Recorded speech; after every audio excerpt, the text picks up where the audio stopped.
Wyoming Territory. Spring of 1879, the wind tore across the open plain as if it meant to strip the land clean of memory. Zadie Thatcher gripped the branding iron tighter, the metal hot in her hand, though it had not yet touched the fire. Her fingers trembled, but her face held steady, jaw set, eyes hard as flint. The iron bore the twisted initials of her late husband's ranch, the same one that had swallowed her whole and spit her out alone with 2 children, and a name she no longer wanted. Behind her, the barn loomed dark and quiet. Inside, her son Gideon, 10, slept curled on a pile of wool sacks, his little sister, Grace, nestled against him. They had not asked for this life. They had not asked to be abandoned by the man who once called himself their father, who had ridden out 3 weeks ago with a bottle and a new woman and never looked back. Zadie stared down at the brand. Tonight, she would burn the mark into her own cattle. Not his, hers. She had worked the herd, repaired the fences, bartered for feed. Every inch of the Thatcher spread had been held together by her hands and her will. She had earned the right to call it her own, but the hand that reached out and took the branding iron from hers was not hers. "That name ain't yours no more," said the man who stood beside her, voice low, rough with dust and long days in the saddle. "Take mine." Zadie turned fast, heart leaping. She had not heard him ride in. Heath Porter stood in the dim barn light, his hat casting a shadow over his eyes. He looked like the land itself had made him broad-shouldered, sun-worn, and quiet. He had been her neighbor for 3 years now, running cattle just over the ridge. He had helped her dig out of last winter's blizzard and brought her fence nails when she had none. But he had never stepped this close before. "I did not ask for your name," she said, her voice sharp but her chest tight. "No," Heath said, holding her gaze, "but you sure as hell are not keeping his." Zadie stared at him. The iron still glowed dull in his hand. The fire between them crackled low. "I need this brand to sell at Cheyenne," she said. "They will not take cattle without a mark." "You will have a mark," he said, "but it will not be his." She stepped back. "What are you saying?" "I am saying," he said, setting the iron gently on a barrel, "you do not have to carry that man's name, not on your paperwork, not on your herd, not on your children." Zadie swallowed. "And what, you want me to take yours?" "I do." She heard Gideon stir inside the barn. Heard Grace's small sigh. "Heath, I appreciate what you are trying to do, but I am not trying anything," he said. "I am telling you plain, I see what you are. I see what you have carried. I have watched you fight for this land when no one else would lift a hand. And I want you to have my name because you have earned it, and because I want to give it to you." The silence that followed was long. The wind pushed through the open barn doors. Zadie's breath caught. "Why now?" she asked, her voice thinner than she wanted. Heath gave a small shrug. "Because I saw you standing here alone with his brand in your hand, and I could not let you burn his mark into what is yours." She looked away. Her throat burned. She had not cried in months, not since Gideon had asked her if their father would ever come back, and she had said no. "I do not know what to say," she said. "Say yes," he said. "Say you will ride with me tomorrow to Cheyenne and sign the cattle as Porter stock. Say you will let your children carry a name that means something clean." Zadie looked up at him. The fire cast his face in amber. There was nothing soft in him, but there was steadiness, a kind of strength that did not ask for anything but gave it anyway. She took a step closer. "You are serious?" "I am. This is not how people get married." "No," he said, "but we are not most people." She looked at the iron, still cooling where he had set it. Slowly, she reached out and placed her hand over his. "All right," she said. "But not because I need saving. I know. Because I want to build something new," he nodded. "With me," her eyes held his. "With you." Inside the barn, Gideon's voice rose sleepily. "Mama," Zadie turned. "Go on in," Heath said gently. I will tend the fire. She hesitated, then stepped inside to hush the children. When she came back out, Heath had placed a new brand in the flames, a fresh iron, its shape unfamiliar. "What is that?" she asked. "My mark," he said. "A pea with a long tail." "For Porter." She watched the metal glow red. She felt the weight of years lifting off her shoulders, replaced by something sharper, more solid. "Hope." "All right," she said, stepping beside him, her shoulder brushing his. "Let us start over," he smiled. "We already have." Morning broke pale and cold, the kind of early spring light that made the frost glisten like glass across the prairie. Zadie pulled her shawl tighter around her shoulders as she stepped out onto the porch. The sky was still streaked with the last of the night's blue, and the air smelled of smoke and thawing earth. In the distance, cattle moved slow and heavy through the grass, their breath rising in little curls.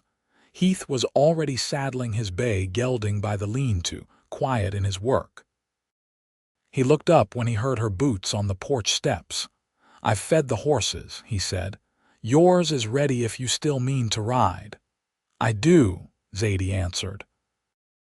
She adjusted the scarf at her throat, checking over her shoulder to where Grace stood behind the windowpane, her small face pressed to the glass. "Mrs. Boland's boy'll come by midday to help keep watch. I left stew warming on the stove. Gideon knows how to portion it." Heath didn't say anything, just nodded and cinched the girth tight on his saddle.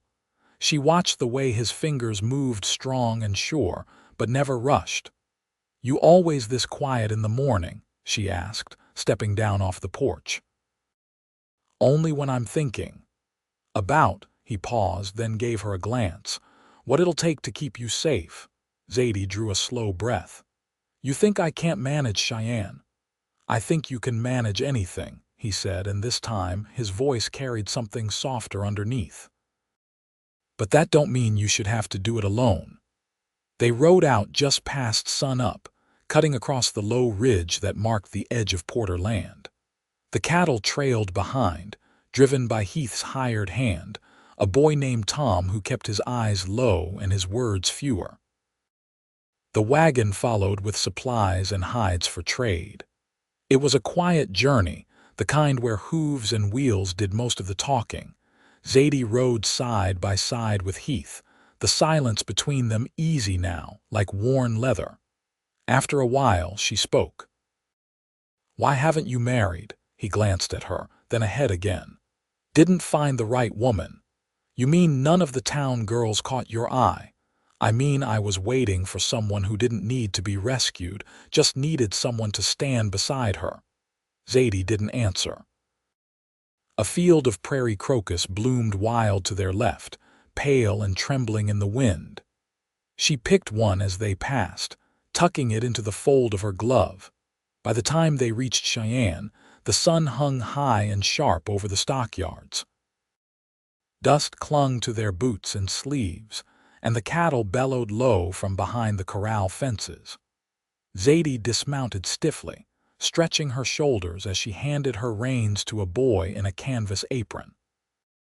The registrar's office stood just beyond the main yard, a squat brick building with a cracked window and a warped door.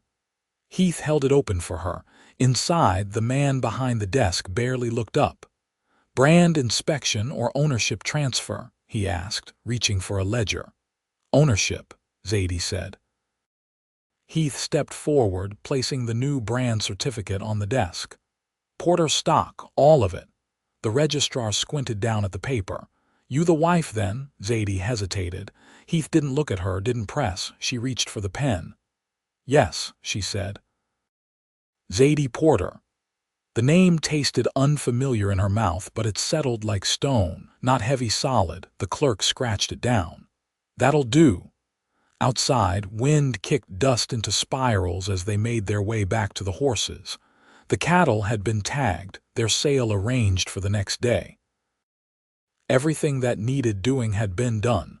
Zadie stood beside her mare, brushing the dust from her skirts. Heath came around to tighten the saddlebags. "You all right?" he asked. She nodded. I didn't expect it to feel like this. Like what? Like something I chose. He looked at her then, long and steady. You did. They rode out of Cheyenne with the sun behind them, casting their shadows long over the road. Zadie kept close to Heath, her hand occasionally brushing his where the reins dangled between them. He didn't pull away. As the plain stretched open before them, she finally spoke again. I don't need ceremony, or a preacher, but I'd like the children to see us standing together. Truthfully, Heath didn't answer right away. Then he said, then that's how we'll do it. She nodded. At the house, just us. He gave a quiet sound that might have been a laugh deep in his chest. I'll fix the porch rail then. It's leaning something awful. Zadie smiled. I'll bake the bread. And for the rest of the way home, they didn't say anything more. But the silence between them had changed. It wasn't empty. It was full of understanding, of promise, of the long work of building something that would hold. The porch rail still leaned, but Heath had patched the steps and raked the yard clean of winter's bones. Zadie stood in the doorway, apron tied at her waist, hands dusted with flour. The sun was low, casting long strips of light across the kitchen floor and warming the wood that creaked beneath her boots. Inside, Grace was brushing her doll's hair with careful strokes while Gideon sat cross-legged by the hearth, threading a loop of twine through an old horseshoe. Their voices drifted in soft and contented, and for the first time in months, Zadie didn't feel the weight of listening for what might go wrong. Heath stood by the well, drawing up water with slow pulls. He hadn't said much since they'd returned from Cheyenne, but his presence near the house had grown steady. Boots at the back door each morning, saddle left resting where her late husband's had once been. He hadn't asked to sleep under her roof, and she hadn't offered. Not yet. She stepped down from the porch. You plan to keep hauling that same bucket all evening? He looked up, one brow lifting. Suppose not, unless you've taken to watering the fence posts now. She tilted her chin. I might. They're dry as kindling. He poured the water into the basin set on the chopping block and reached for the rag hanging from the pump handle. Gideon asked if I was staying for supper. Zadie brushed her palms on her apron. And what did you tell him? I said I'd wait and see if I was wanted. She eyed him carefully. You're not the sort I'd feed out of pity. I know that. Then come wash up. He followed her to the back stoop where she set out a towel and lye soap. As he scrubbed his hands and face, she leaned against the door frame, watching how the light caught in his hair, turning the dust there to gold. I was thinking, she said slowly, about what comes next. He didn't look up. You want me to put up a shelter for the stock first? No, she said.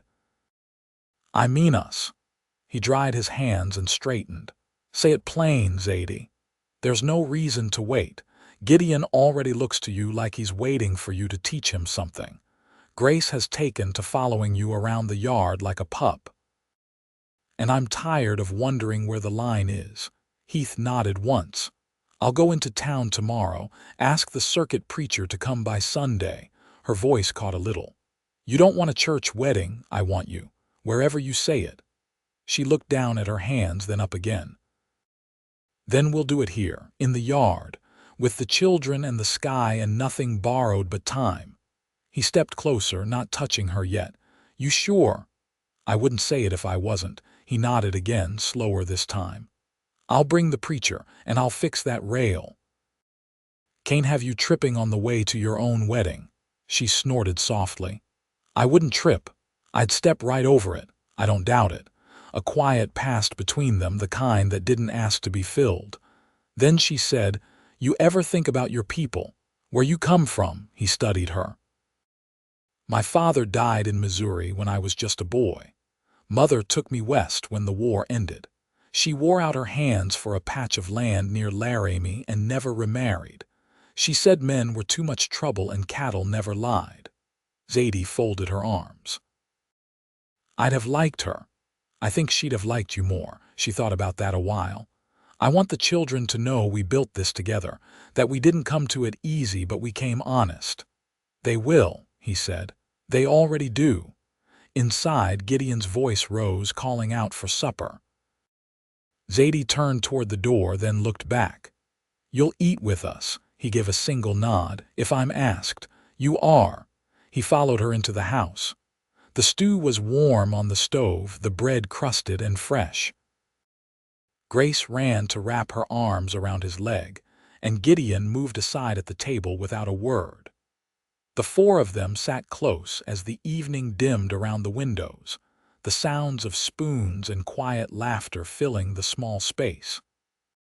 Later, as the children settled into sleep, Zadie lit the lamp and turned toward the door where Heath stood pulling on his coat.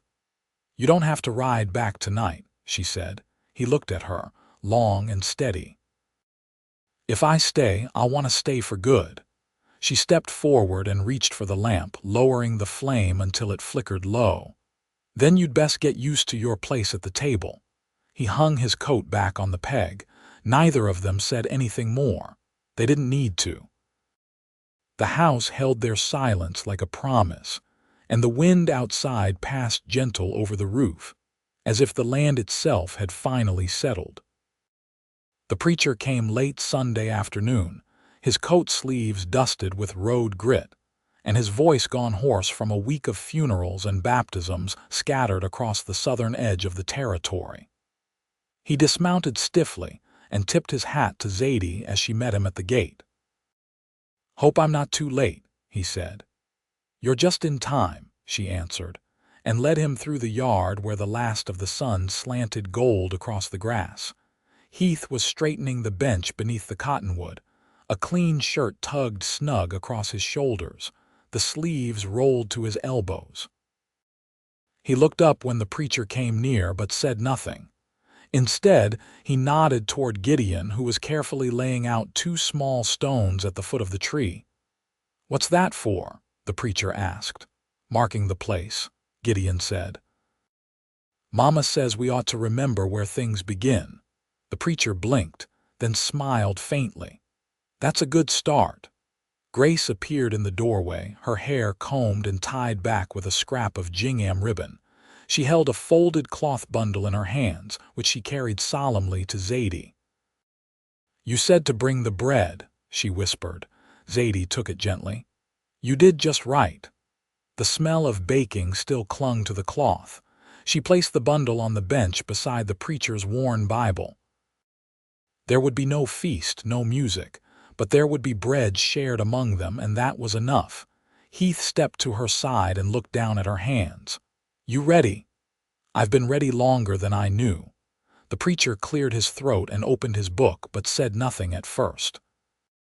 He looked out at the sky, then at the two of them standing side by side in the grass, and finally closed the book again. "No words I can say will make this binding stronger," he said. "You've already chosen each other. All that's left is to say it aloud."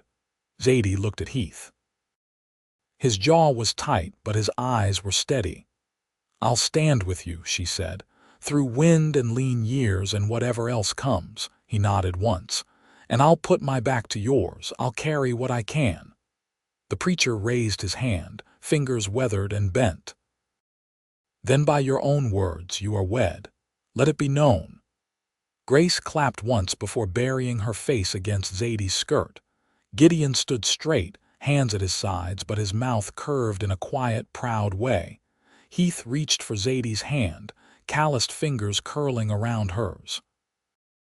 "We'll build it slow, but it'll hold." She gave a small nod. "It already does." That night, the house smelled of warm bread and firewood. Gideon insisted on setting the dishes himself, and Grace asked if she could sleep with her doll near the fire just this once. Zadie agreed. After the children had gone quiet, she stepped out to the porch, shawl wrapped tight around her shoulders. Heath stood leaning against the post, pipe in hand, the bowl cold. He hadn't lit it. "Something on your mind?" she asked. He didn't look at her right away. "I used to think peace would come when everything got easier. And now, I think peace might just be the quiet between hard things, the part where no one's pulling away. She leaned against the rail beside him. I never thought I'd marry again. I never thought I'd marry at all. She turned to face him. But here we are. He reached for her hand again, slower this time. Here we are. She watched as he brushed his thumb along the edge of her knuckles, a touch both worn and new.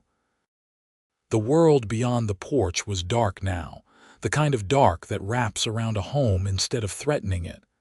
You never asked me anything about love, she said. That's because I didn't figure it was something to ask about. Just something to prove. She stepped closer until her shoulder rested against his arm. You've proved it, he nodded. So have you. They stood there until the night cooled the porch boards beneath their feet and the wind finally stilled. Inside, the children slept and the house held their warmth. Nothing had been made easy, but something had been made right. And that was enough.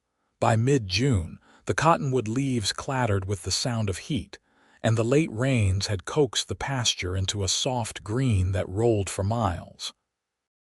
The cattle grazed heavy and slow, and the ground, for once, held firm underfoot. Zadie stood in the doorway of the shed, watching Heath measure out seed from the last burlap, sack they'd bartered for in Rawlins. He worked without hurry, sleeves rolled to the elbow, sweat darkening the collar of his shirt. They said the grass would burn out by July, she said, stepping into the light. But it's holding better than I thought. He poured the last of the grain into the barrel and set the scoop aside. You've got a good eye for soil. You know what it wants. She leaned against the doorframe. I know what it can survive. He looked at her then, just a glance, but it lingered. That's not the same thing. No, she said. It's not. He brushed his palms on his trousers, wiping off the grain dust. I went and talked to the man at the depot this morning. They're building a new spur line east of here. Could mean easier shipping come fall. How far east, near Medicine Bow, might mean folks start coming through more regular. Zadie frowned. That's not all good news. No, he agreed. But it's coming either way. She stepped off the threshold and walked beside him toward the barn. I don't want the children growing up thinking the world only takes. They won't, he said. They see what you've built. That teaches more than anything. Inside the barn, Gideon was crouched near the stall, trying to coax a feral kitten out from under a trough. Grace knelt beside him, offering a chipped tin dish filled with milk. The kitten hissed once but didn't run. She's been living under the floorboards, Gideon said without looking up. Took me 3 days to find where she was hiding. Zadie crouched beside him. You sure she's not wild? She's scared, Grace said. That's not the same.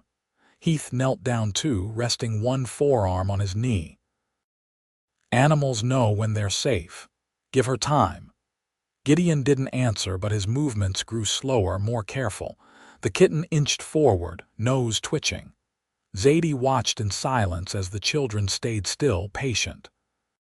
When the kitten finally took a sip from the dish, Grace let out a quiet breath and smiled. That night, Zadie sat at the table with her sewing while Heath carved a pair of yoke pins by lamplight. The silence was companionable, broken only by the scrape of his knife and the occasional rustle of her thread. The children had gone to bed early, worn down by sun and chores. I've been thinking, Heath said, not looking up from his work, about building on the north side. For what? Room. Gideon'll be too tall for that cot soon. Grace'll want her own corner. If we're making a life, it ought to fit. Zadie set her sewing aside. You sure you want to tie yourself deeper to this place? Nothing about it's easy. I don't want easy, he said. I want what we've got. And I want more of it. She reached across the table and laid her hand over his. His carving stopped. He looked at her, his hand still and open beneath hers. I don't know what to say when things are good, she admitted. I keep waiting for something to fall through. He turned his hand, lacing their fingers. Then we'll build it so strong nothing can. She smiled, soft and unsure, but she didn't pull away. The summer rolled forward in heat and dust and long days with no rain. They weathered it together, side by side in the fields, at the well, and in the home they were shaping with each quiet evening and shared task. Gideon started riding out with Heath in the early mornings, learning how to read the land, when to move the herd, how to mend a break in the wire without wasting time. Grace took to trailing Zadie in the garden, asking endless questions about roots and when to pull and when to wait. By August, the new room was framed out. Zadie helped drive nails while Heath worked the rafters. They argued over the placement of the window, settled it with a coin toss, and laughed when the wind rattled through the empty frame exactly where she'd said it would. The kitten, now full grown, had claimed the porch as her own and took to sunning herself on the rail each morning. Gideon named her Dusty, and she came when Grace called, though only when she felt like it. One evening, after the children had gone inside and the stars were just beginning to show, Zadie sat on the porch steps with Heath beside her. The air held the faint scent of sage and warm wood. "I keep thinking back," she said, "to the first time I saw you ride up that ridge. You barely said 10 words." He smiled, gaze fixed on the horizon. "Didn't seem like the time for talking. You had a way of showing up when I needed something I didn't know I needed." "I meant to," he said. "Every time." She leaned her head against his shoulder. "It's not what I expected, this life, me neither. But it's good." "It is," he said, and kissed the top of her head, and it was. They had no riches, no grand comforts, but they had each other, and the steadiness of land well worked, of children growing strong, of laughter shared under a common roof. Years later, the house still stood, weathered and sound, with the north room finished and another added on the west side. Gideon took over a corner of the herd and rode out before dawn with a dog at his heels. Grace kept a garden so full of bloom it pulled in bees from every direction, and she dried herbs with the same care her mother had taught her. Zadie still baked bread each Sunday. Heath still carved small things on quiet nights, and every evening, after the chores were done and the porch cooled in the shade, they sat together, hands clasped, hearts steady, watching the sun set behind the cottonwood they'd married beneath, and nothing ever fell through.